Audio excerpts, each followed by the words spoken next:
Sini pulang. Oke, aku langsung pulang nih ceritanya nih menuju ke rumah.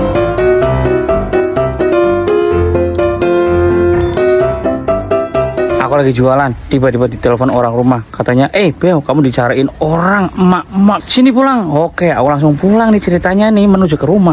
Sampean dari mana, Bu?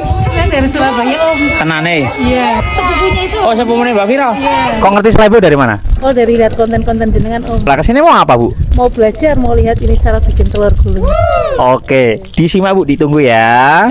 Alah, ternyata ada salah satu follower saya dari kota Surabaya yang kebetulan lagi mudik di Pekalongan. Terus katanya pengen belajar membuat telur gulung, tapi minta langsung diajarin oleh saya sekalian. Oke, gimana keseruannya? Simak video sampai akhir, jangan di skip. Pertama-tama kita bikin adonan telur gulungnya dulu, guys. Untuk resep lengkap adonan telur gulungku sudah ada di video paling atas, silakan disimak. Intinya setiap adonanku saya menggunakan 6 butir telur ayam. Untuk bumbunya sendiri saya menggunakan 1 saset Royco sapi, teman-teman. Karena menurut saya yang paling cocok dengan adonan telur gulungku adalah Royco sapi. Nah, untuk campurannya sendiri dalam adonan telur gulungku saya menggunakan campuran tepung aci atau tepung tapioka, teman-teman. Terus kenapa tidak menggunakan campuran tepung beras atau tepung gandum? Karena menurut saya kalau adonan telur gulungku menggunakan campuran tepung beras, adonannya pasti goreng, teksturnya jadi ambiar, otomatis digulung pasti susah, teman-teman. Dan kenapa adonan telur gulungku tidak menggunakan campuran tepung gandum? Jawabannya karena nanti kalau udah jadi telur gulung, tekstur telur gulungnya jadi alot, kelot-kelot alias keras, teman-teman. Maka dari itu adonan telur gulungku campurannya menggunakan tepung aci atau tepung tapioka. Ya, seperti resep adonan telur gulung pada pedagang umumnya. Kalau telur gulung yang menggunakan campuran pasti menggunakan campuran tepung aci atau tepung tapioka. Dan buat teman-temanku yang sering bertanya, katanya aku menggunakan minyak goreng merek apa? Kok minyaknya nggak cepat menghitam? Jawabannya, aku pakai merek ini, guys, merek Rizky. Karena menurutku minyak goreng merek Rizky selain harganya yang pas buat kantong pedagang kecil seperti aku, minyak goreng merek Rizky nggak cepat menghitam, guys. Jadi recommended banget buat teman-temanku para pemula pedagang telur gulung untuk menggunakan minyak goreng merek Rizky. Nah, untuk tutorial cara membuat telur gulung, selalu pastikan minyak goreng dalam keadaan panas dan dalam jumlah yang banyak, teman-teman. Karena menurutku kalau minyak gorengnya sedikit dan kurang panas, pasti tak jamin susah banget buat bikin telur gulung. Kalaupun berhasil, pasti tak jamin hasil telur gulungnya teksturnya benyek, nyek-nyek alias lembek. Begitu, guys, sedikit tutorial dan tips membuat telur gulung versi telur gulung Slebeo. Pokoknya semangat teman-temanku yang masih belajar membuat telur gulung. Dan tak lupa saya ucapkan terima kasih banyak buat ibu-ibu yang baru aja datang jauh-jauh dari kota Surabaya buat belajar membuat telur gulung. Semangat, Bu, belajar membuat telur gulungnya di rumah pasti bisa. Ayo buat teman-temanku yang lain yang udah bisa membuat telur gulung, spill sini di komentar.